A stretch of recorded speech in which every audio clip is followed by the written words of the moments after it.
Dear students, मैं doctor Deepti Srivastava, associate professor, government Dungar college Bikaner, आज आप लोगों को एक्सियल स्केलेटन के बारे में बताऊंगी। पिछले लेक्चर में मैंने आप लोगों को अपेंडिकुलर स्केलेटन तथा एक्सियल स्केलेटन के बारे में कुछ जनरल बातें बताई थी। आज हम एक्सियल स्केलेटन को डिटेल्स में पढ़ेंगे। एक्सियल स्केलेटन में स्कल, वर्टिब्रल कॉलम तथा थोरेसिक केज आते हैं। थोरेसिक केज के अंतर्गत स्टर्नम और रिब्स सम्मिलित किए जाते हैं। आज हम वर्टिब्रल कॉलम के बारे में पढ़ेंगे। वर्टिब्रल कॉलम क्या है?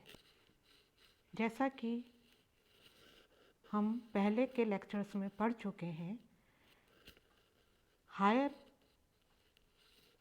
कॉर्डेट्स या वर्टिब्रेट्स में नोटोकॉर्ड वर्टिब्रल कॉलम द्वारा रिप्लेस्ड हो जाती है। नोटोकॉर्ड क्या है? नोटोकॉर्ड वैक्यूलेटेड सेल से बनी होती है जो कि थिक फाइबर शीथ द्वारा घिरी रहती है। यह फ्लेक्सिबल होती है लेकिन रिजिडिटी को मेंटेन करती है। ये स्पाइनल कॉर्ड के वेंट्रल तथा उसके पैरेलल होती है। हेमिकॉर्डेट्स में नोटोकॉर्ड नहीं होती। यह यूरोकॉर्डेट्स में उनके लार्वा में केवल टेल रीजन में प्रेजेंट होती है लेकिन वयस्क में नहीं होती। सिफेलोकॉर्डेट्स में ये प्रेजेंट होती है तथा शरीर के अग्रभाग से लेकर पीछे टेल तक उपस्थित होती है।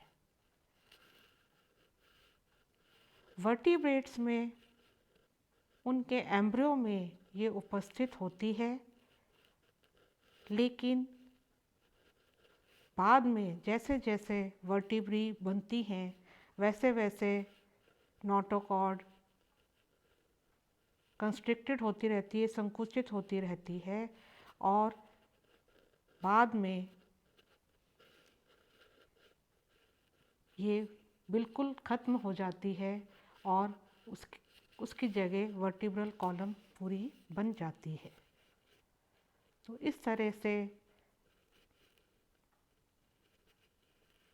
नोटोकॉर्ड और वर्टिब्रल कॉलम में क्या अंतर है इसको हम समझ सकते हैं।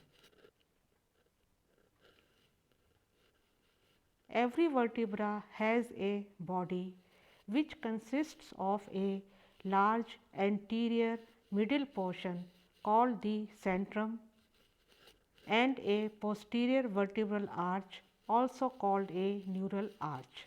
The upper and lower surfaces of the body of the vertebra are flattened and rough in order to give attachment to the intervertebral discs. Vertebral column कई यूनिट्स या कई सेगमेंट्स से मिलकर बनती है। इन सेगमेंट्स को या इन यूनिट को वर्टिब्रा कहते हैं। प्रत्येक वर्टिब्रा में एक बॉडी होती है जिसमें एक लार्ज एंटीरियर मिडिल पोर्शन होता है जिसे सेंट्रम कहते हैं। इसके प्लूरल वर्ड को सेंट्रा कहा जाता है तथा एक इसमें वर्टिब्रेटल आर्च जो कि पश्च भाग में होती है उपस्थित होती है। इसको न्यूरल आर्च भी कहते हैं। बॉडी की अपर और लोअर सरफेसेस फ्लैटेंड होती हैं, रफ होती हैं और ये इंटरवर्टिब्रल डिस्क्स को अटैचमेंट प्रदान करती हैं। The vertebral column is a basic support structure that is developed from individual metameric units called vertebrae, which replaces the notochord. The basic units of an individual vertebra are vertebral or neural arch, surrounds and protects the spinal cord; hemal arch surrounds and protects the caudal artery and vein in fishes; neural spine, spinous process that projects dorsally from the neural arch. प्रत्येक vertebra में कई parts होते हैं या कई उसके basic units हैं, जैसे कि वर्टिब्रल तथा न्यूरल या neural arch, haemal arch, neural spine, transfer process, spinous process that projects laterally from the centrum; zygapophysis, articular process that extend forward and backward from neural arches and help to strengthen the union between vertebrae; intervertebral discs, these are the pads derived from part of the notochord and composed of fibrocartilage and connective tissue that lie between adjacent centra that help to cushion the connection. Transfer process होते हैं जो कि Centrum के lateral side से निकलते हैं। ज़ाइगोपोफाइसिस present होते हैं। ज़ाइगोपोफाइसिस आर्टिकुलर प्रोसेसेस होते हैं जो कि अग्र या पीछे न्यूरल आर्चिस के अग्र या पीछे की तरफ से निकले रहते हैं। ये वर्टिब्रे के बीच यूनियन को दृढ़ता प्रदान करते हैं। इंटरवर्टिब्रल डिस्क होती हैं, ये पैड्स होते हैं जो कि फाइब्रोकार्टिलेज तथा कनेक्टिव टिश्यू के बने होते हैं। ये दो सेंट्रम के बीच में उपस्थित होते हैं और उनके कनेक्शन को मजबूत बनाने में मदद करते हैं। The articular processes or zygapophysis of a vertebra are projections of the vertebra that serve the purpose of fitting with an adjacent vertebra. The actual region of contact is called the articular facet. There are two types of zygapophysis: pre-zygapophysis and post-zygapophysis. Zygapophysis या articular processes vertebra के projections होते हैं जो कि दो बराबर जुड़ने वाली वर्टिब्रा को एक दूसरे से फिट करने का काम करते हैं। प्रत्येक वर्टिब्रा में दो टाइप के ज़ाइगोपोफाइसिस उपस्थित हो सकते हैं: प्री ज़ाइगोपोफाइसिस तथा post zygapophysis. The superior processes of pre-zygapophysis project upward from a lower vertebra and their articular surfaces are directed more or less backward. The inferior processes or post-zygapophysis project downward from a higher vertebra and their articular surfaces are directed more or less forward and outward. Pre-zygapophysis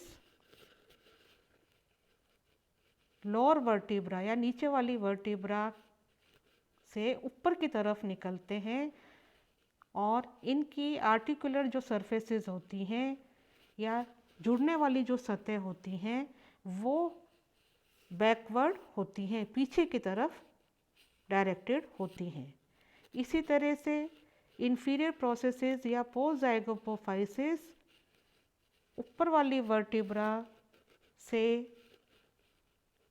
पीछे की तरफ निकलते हैं और इनकी articular surfaces आगे तथा बाहर की तरफ डायरेक्टेड रहती हैं। ये देखिए एक टिपिकल वर्टिब्रा इसमें दिखाई दे रही है। तो हम यहाँ देख रहे हैं बीच में न्यूरल कैनाल जो कि एक छेद या अपर्चर के रूप में है। उसके नीचे सेंट्रम उपस्थित है। न्यूरल आर्च से ऊपर की तरफ न्यूरल स्पाइन या डॉर्सल स्पाइन निकला हुआ दिखाई दे रहा है।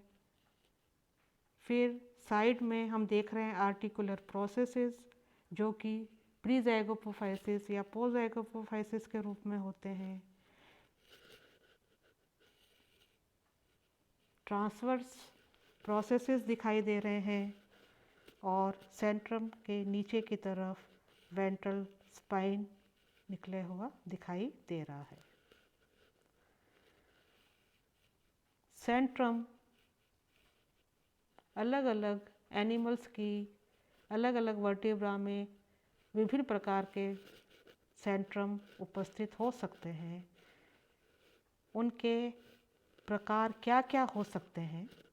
फर्स्ट टाइप है एम्फीसीलस। जैसा कि हम जानते हैं एम्फी का मतलब होता है बोथ, और सील का मतलब कैविटी, यानी ऐसा सेंट्रम जिसका अग्र भाग तथा पश्च भाग दोनों जो है वो गुहा के रूप में या कैविटी के रूप में हो। Centrum hollowed at anterior and posterior end, characteristics of teleosts and early reptiles. Amphicoelous centrum reptiles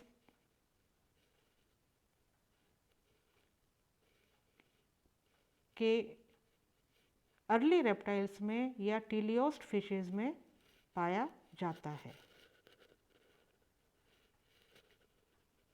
ओफिस्टोसीलस centrum convex on anterior surface, concave on posterior surface, characteristics of some of the vertebrae of reptiles and mammals.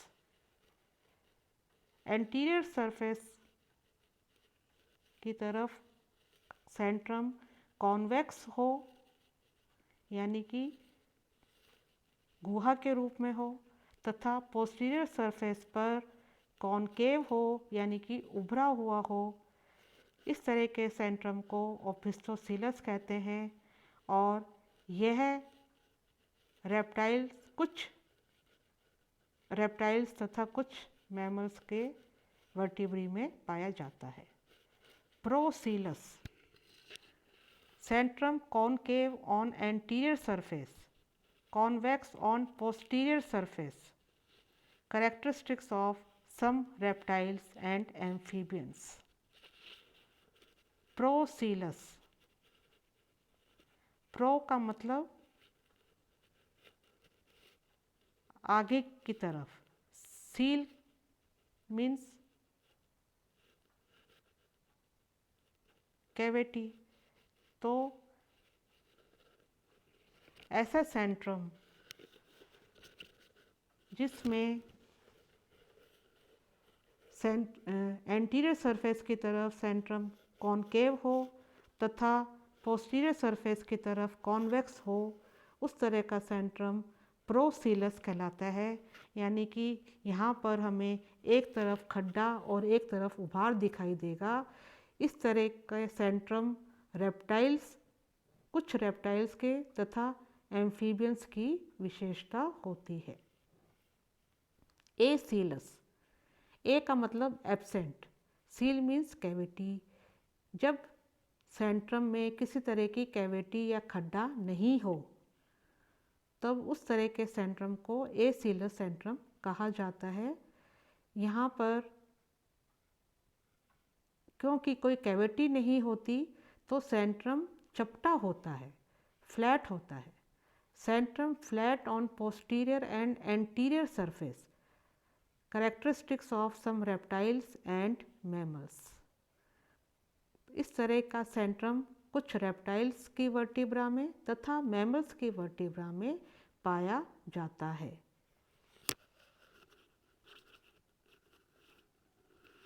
Next type है हिट्रोसीलस। Heterocoelous vertebrae have saddle-shaped ends. They are concave on one axis and convex on the other. They fit together like one saddle placed upside down and at 90° on top of another. This is one of the most flexible of vertebral joints and is found in the free vertebrae of birds, especially in the neck. Heterocoelous Centrum saddle shaped होता है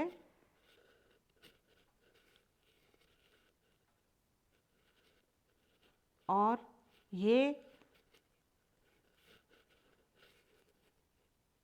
birds की vertebrae में पाया जाता है।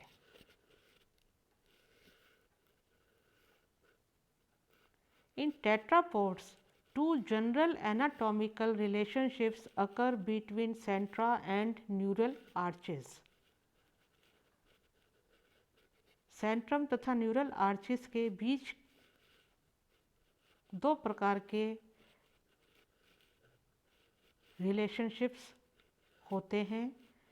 First है ए स्पाइडोस्पॉन्डाइली, all arches elements that is intercentrum, plurocentrum and neural arch remain as separate ossified elements. And holospondyli, all vertebral elements are fused into a single piece. तो ए स्पाइडोस्पॉन्डाइली जब सभी आर्च एलिमेंट्स पृथक रूप से हों तब इस तरह के रिलेशन को, इस तरह के संबंध को स्पाइडोस्पॉन्डाइली कहते हैं। तथा जब सारे वर्टिब्रल एलिमेंट्स जुड़कर एक सिंगल पीस के रूप में उपस्थित हों तो उस संबंध को होलोस्पॉन्डाइली कहते हैं।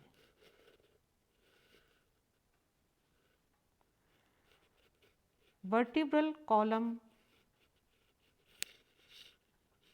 पूरे शरीर में स्कल के बाद नेक रीजन से टेल रीजन तक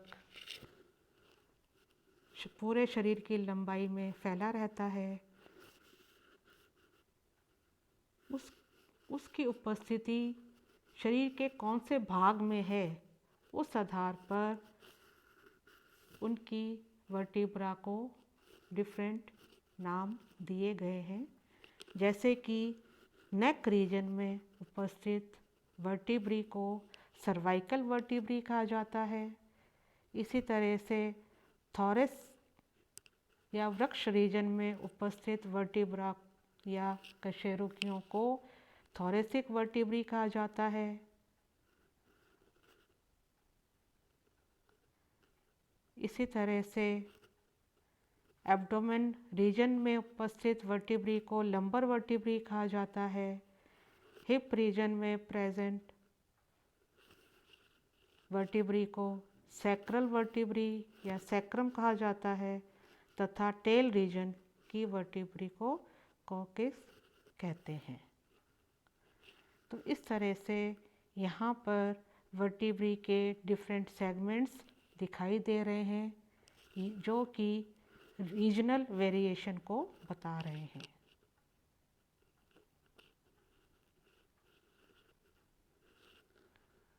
सर्वाइकल वर्टिब्री जो कि नेक रीजन में प्रेजेंट होती हैं, इनमें एटलस तथा एक्सिस दो वर्टिब्री आती हैं।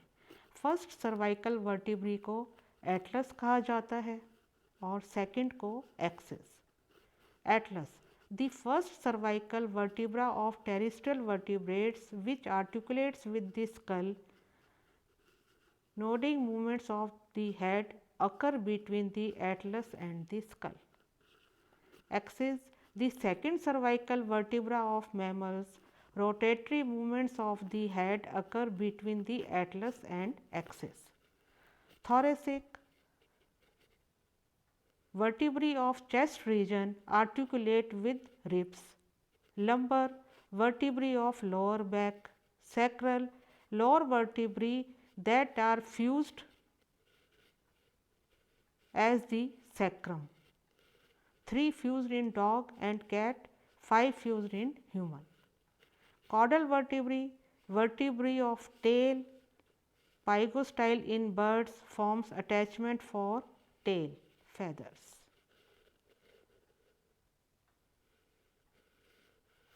Ribs and sternum. The ribs and sternum serve several general purposes. Help to strengthen the body wall and lend support to the thorax. Protect the organs of the thoracic region, circulatory and respiratory. Used as the site of muscle attachment. In amniotes, they are used to assist in breathing.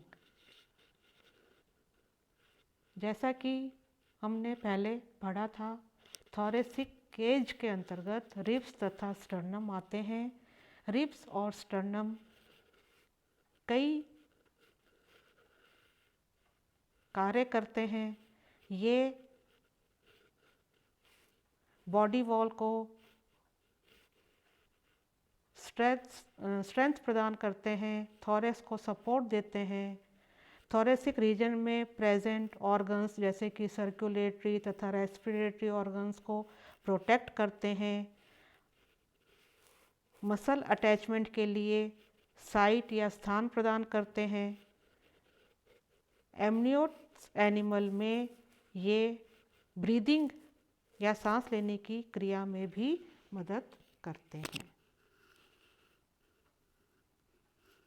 तो आज हमने axial skeleton के बारे में पढ़ा। Thank you.